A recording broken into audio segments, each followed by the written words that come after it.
Hello नमस्कार, मैं हूं तनसुख पालीवाल। आज मेरे पास में ना आपके लिए एक कहानी है। इस कहानी के अंदर एक है 12 साल की लड़की और साथ में है एक यूएसए के एडवोकेट। हालांकि कहानी जो है ना वो एक रियल लाइफ की यानी कि एक वेब सीरीज का है, लेकिन कहीं न कहीं हमारे ड्रीम से कनेक्ट होता है, इसीलिए ये स्टोरी मैं आपके बीच में लेकर आया हूँ। अब मैं आपके सामने एक वीडियो चला रहा हूँ, इस वीडियो को अच्छे से ऑब्जर्व करना, फिर कुछ बातचीत करेंगे। तो यहाँ पर इस वीडियो के इस पार्ट को आप क्या करें, एक बार गो थ्रू करने का कोशिश कीजिए, सुनना अच्छे से हर एक वर्ड को। अगर ईयरफोन नहीं लगा रखे तो ईयरफोन जरूर लगा के इस वीडियो को ऑब्जर्व करना। Are you a lawyer? I am. My name is Anna Viorka, and I need a lawyer. I see. Do you have any money? Some $12. I see. You know, $12 barely covers the time it would take me to say I can't help you. And since I've already said it, give me the $12. I'm from Romania. That's a nice country. Beautiful castles. I don't want to go back. Can you please help me? The practice is definitely a great show. What are you It's doing? really worth I'm watching. not going back, Dad. What do you mean you're not? I'm not going. Can you please help me? Anna? What's going on here? If I go back to Romania, they'll force me to get married. Anna, let's go. One second, sir. What do you mean they're going to force you to get married? They will, like they did with my sister. This is a family matter. Let go of me. Mr. Viorka, your daughter is represented by counsel. Your daughter is represented by counsel Sir. really got me. I'm sure you don't mean to make trouble. Oh, but I do. You're a foreigner. Take your hand off the girl, or I'll get you declared a person of interest, which means you'll be locked up forever without so much as a trial. Don't think I kid you. This is the United States of America. I'm about to call for the police. The next part is going to be even more thrilling. This one's urgent, Your Honor. Alan Shore represent... Is it Anya? Anna Viorka. Anna Viorka, petition for political asylum. Res ipsa doozy. अब ये जो video आपने यहाँ पर observe किया, इस video के अंदर बेसिकली क्या सीन था, एक 12 साल की लड़की, कोर्ट प्रीमाइसेस का सीन है ये। किसका? कोर्ट प्रीमाइसेस का। एक 12 साल की लड़की जो है वो क्या करती है, Are you a वो lawyer? suddenly क्या करती है, एक एडवोकेट के पास आती है, बोलती है क्या तुम्हें मदद करोगे क्या। और वो ऐसा क्यों कर रही है, क्योंकि कहीं न कहीं जो है उसके देश के अंदर उसके पेरेंट्स जो है वो उसके इस एज के अंदर शादी करके फोर्स मैरिज है जो करवाने वाला है ना।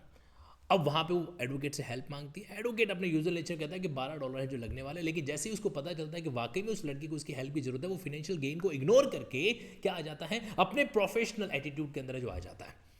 देखो ये कहानी है ना, ये कहानी भले ही जो है एक फिल्मी जिंदगी की हो, लेकिन रियलिटी के साथ बहुत मैच करती है। कई बार पता है हम लोग ड्रीम देखते हैं हमें क्या करना है, सोसाइटी को सर्व करना है, दूसरों की मदद करनी है, जिसके साथ गलत हो रहा है उसको न्याय दिलाना। ये सब जो कहने सुनने की बातें ना, ये रियलिटी में एग्जीक्यूट तब हो सकती है जब वाकई में क्या कर सकते हो, एडवोकेसी के प्रोफेशन को डील है जो करते हो। या तो एडवोकेट या फिर जज, ये दो ऐसे कैरेक्टर होते हैं जो सोसाइटी में जस्टिस डिलीवर करने का एक सच्चा काम है जो करते हैं। अब यहाँ पर इस वीडियो का मैं आपको सेकंड पार्ट भी दिखाऊंगा कि आगे है जो क्या हुआ, लेकिन उससे पहले आपको जरा कुछ है ना रिसर्च, ऑब्जर्वेशन और कंसंट्रेशन को भी समझना है जो पड़ेगा। देखिए यहाँ पे इन्होंने दो शब्द इस्तेमाल किए, पर्सन ऑफ इंटरेस्ट। एडवोकेट ने क्या कहा, मैं तुम्हें पर्सन ऑफ इंटरेस्ट है जो डिक्लेयर करवा दूंगा, और साथ ही उसने क्या बोला, पॉलिटिकल असाइलम का जो है यहाँ पर केस है। अब मैंने भी आप ही की तरह इन शब्दों को जब पहली बार सुना तो मैंने सर्च किया, मैंने कहा ये है क्या। रिसर्च मेथोडोलॉजी, रिसर्च एप्टीट्यूड जो है एडवोकेसी का एक इंपॉर्टेंट पार्ट है जो होता है, राइट। तो जब मैंने इसको सर्च किया तो आप देखना चाहेंगे सर्च इन वर्डिंग्स का क्या मतलब है जो निकलता है। जरा स्क्रीन पर देखिए, यहाँ पर जो पहला शब्द था पॉलिटिकल असाइलम। पॉलिटिकल असाइलम ये होता है कि जब कभी भी कोई भी दूसरा देश, दूसरी कोई डेमोक्रेसी जो है, मान लीजिए किसी और कंट्री के किसी व्यक्ति को शरण देती है, पॉलिटिकल असाइलम को कहा जाता है राजनीतिक शरण, तो उससे कहा जाता है पॉलिटिकल असाइनमेंट का पार्ट। यानी कि अंडर यूएस लॉ पीपल वो फ्ली देयर कंट्री, जो अपनी कंट्री को छोड़ के because they fear persecution can apply for asylum, कि वहाँ पे क्या हो सकता है, उनका उत्पीड़न है जो हो सकता है, तो फिर वो क्या करते हैं, शरण यानी कि असाइलम के लिए अप्लाई है जो करते हैं। और अगर उनको असाइलम ग्रांट किया गया तो इसका मतलब वो यूनाइटेड स्टेट के अंदर रह सकते हैं। ये यूएसए का एक तरीके से आप समझ लीजिए लीगल फिनोमिना। दूसरा वर्ड क्या आया था हमारे बीच में, अच्छा इसी वर्ड को जब मैंने हिंदी में ट्रांसलेट किया तो इसका मतलब होता है कि अमेरिकन कानून के तहत जो लोग उत्पीड़न के डर से अपने देशों से भाग जाते हैं वे शरण के लिए आवेदन कर सकते हैं, और यदि उन्हें शरण दी जाती है तो इसे उन्हें सुरक्षा और संयुक्त राज्य अमेरिका में रहने का अधिकार है जो मिल जाता है, और जिन लोगों को शरण दी जाती है उनको शरणागत है जो कहा जाता है। करेक्ट। एक और शब्द कौन सा था, पर्सन इन इंटरेस्ट। तो पर्सन इन इंटरेस्ट वर्ड जो है वो कैसा है, जैसे हमारे पास में प्रोविजन नहीं है आपके सेक्शन 35 बीएनएसएस के अंदर कि आप क्या कर सकते हो, अगर किसी पे डाउट होता है कि इसने ऐसा अपराध वगैरह किया तो उसको अरेस्ट है जो कर सकते हो ना, या फिर अपराध को रोकने के लिए, कॉग्निटिबल ऑफेंस को प्रिवेंट करने के लिए आप क्या कर सकते हो, किसी भी पर्सन को जो अरेस्ट है जो कर सकते हो। तो वैसा का वैसा वर्ड जो है आपके यूएसए के अंदर भी है।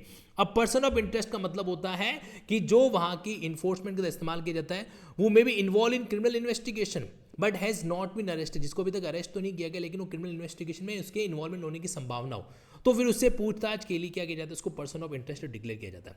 अब वापस आ जाओ मेन वीडियो पे। अब ये सारी बातें मैं आपको बता क्यों रहा हूँ, इसको समझने की कोशिश करना। देखो, एडवोकेसी और जुडिशरी दोनों इंपॉर्टेंट पार्ट है, बराबर, और इन दोनों को हमें क्या करना है, कवरअप करना, दोनों का आपस में तालमेल बना के चलना बहुत जरूरी होता है। चाहे बार के मेंबर हैं या बेंच के मेंबर हैं, इन दोनों का अपने आप में क्या होता है, एक लिंकिंग है जो होता है। हाँ, ये बात बिल्कुल परफेक्ट है कि लिंकिंग ऐप पर आप लोगों के लिए इस तरह का एफर्ट मैं हमेशा करता रहता हूँ, और इस बार भी आपके बीच में एक ऐसा ही सेगमेंट जो मैं लेकर आ रहा हूँ। और वो सेगमेंट क्या है, वो सेगमेंट ये है जो आप स्क्रीन पर देख पा रहे हैं।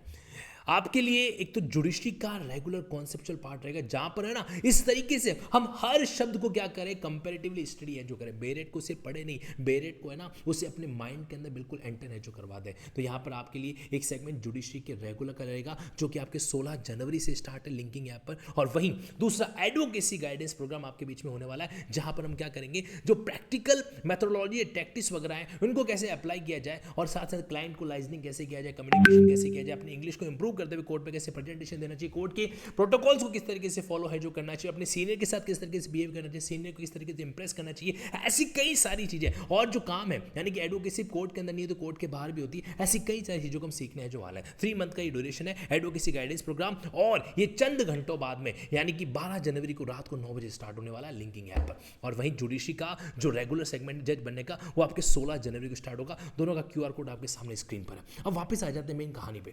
देखो, अब मेन कहानी को आप थोड़ा और अच्छे से ऑब्जर्व करने की कोशिश करना।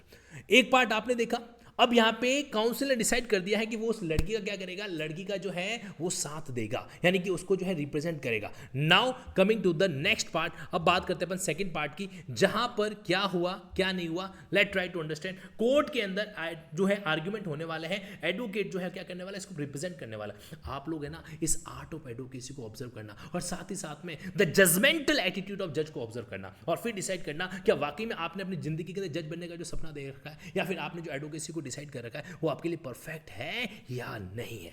So let watch the second part.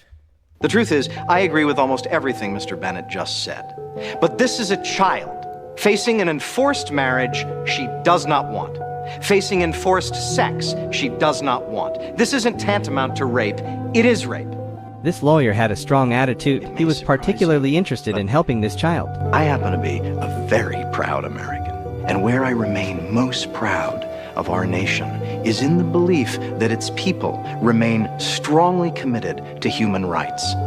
At our noblest, the United States serves to protect the weak, the oppressed.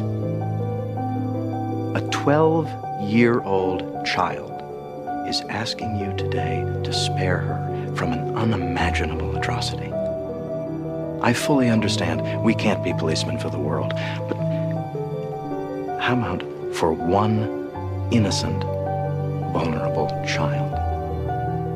People from all over the world appear before me every day, begging, please let me stay in this country. Some facing unimaginable poverty, oppression, or cultural hatred. We typically, uniformly, say no. Here we have a young girl who, quite justifiably, doesn't want to have her hand forced in marriage at the age of 12. This judge is about to hand down a Mr. and Mrs. verdict on the little girl's ultimate fate. I find this Roma tradition to be repugnant, but I realize that could be my own cultural bias talking. The testimony and evidence seem to clearly establish that these forced marriages typically happen in the Roma faith, that it's a cultural norm, and that the reasonable Roma 12-year-old girl does not feel persecuted by them. Mr. and Mrs. Viorka, I would love nothing more than to impose my American culture and my American values upon you, but I can't. All I can do is hope, even pray that you abide by your daughter's wishes. The plaintiff's petition is denied. The minor should be immediately released to her parents.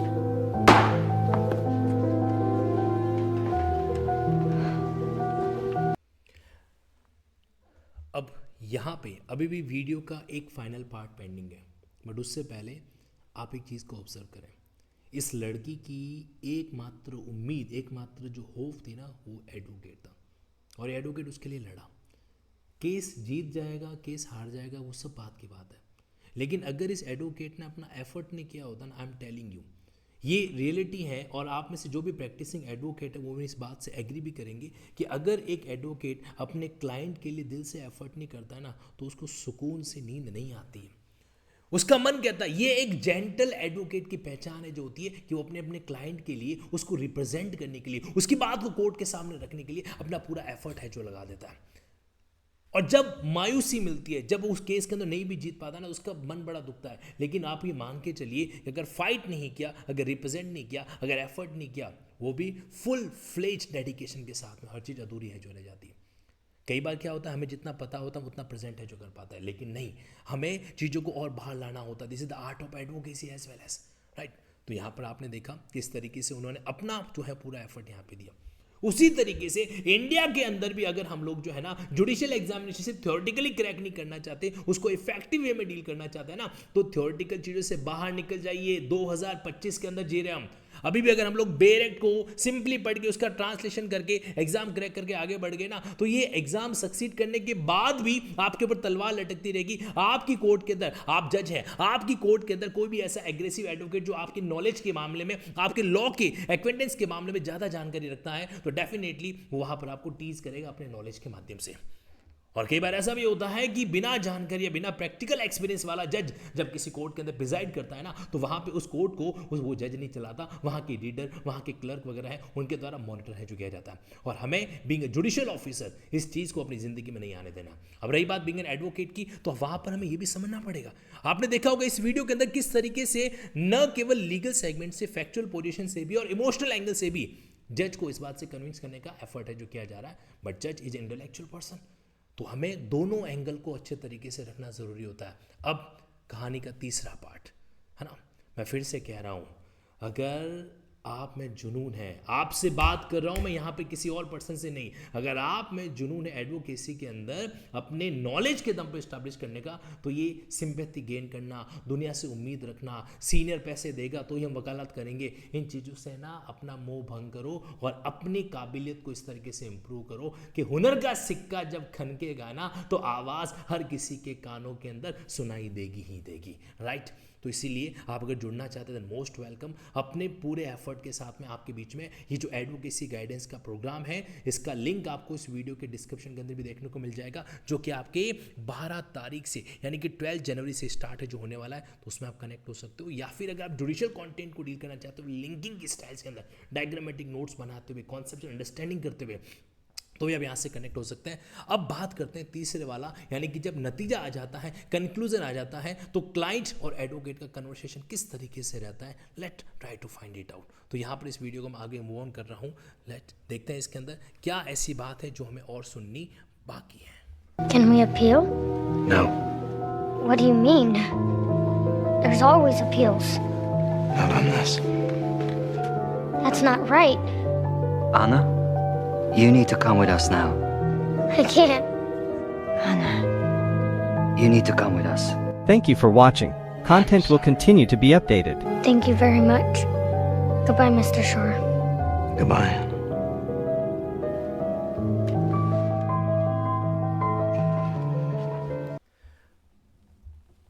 तो एक छोटा सा video, एक छोटा सा initiative, ताकि मैं आप लोगों को इंडिया के अंदर एडवोकेसी के सेगमेंट के इंपॉर्टेंस के बारे में बता सकूं। ये एग्जाम्पल भले यूएसए का हो, लेकिन ध्यान रखना एडवोकेसी, बार और बेंच का जो रिलेशन होता है, जुडिशियल ऑफिसर का जो इंटेलेक्चुअल लेवल होता है, वो हर जगह एक जैसा होता है, करेक्ट। इस वीडियो के डिस्क्रिप्शन के अंदर आपको एडवोकेसी गाइडेंस प्रोग्राम और जुडिशरी की स्मार्ट क्लासेस का लिंक है जो प्रोवाइड कर रखा है। If you want to connect with me, आइए। और अगर आप मान लीजिए किसी कारण से ज्वाइन नहीं भी करते ना, तो भी आप मुझसे अपना कोई भी लाइफ का कोई भी कंसर्न क्वेरी जो है रेज कर सकते हैं। मेरा टेलीग्राम आईडी है @tansukhsir, TANSUKHSIR। वहाँ पे आप डायरेक्टली मेरे को मैसेज कर सकते हैं, और आप चाहें तो मेरी टीम से कनेक्ट कर सकते हैं 9887746465। इस तरह का वीडियोस मुझे और लाना चाहिए आपके बीच में। अगर हाँ, तो कमेंट बॉक्स में अपना प्यार, अपना फीडबैक जरूर दीजिएगा। Thank you so much for loving and continue with the journey of linking loss.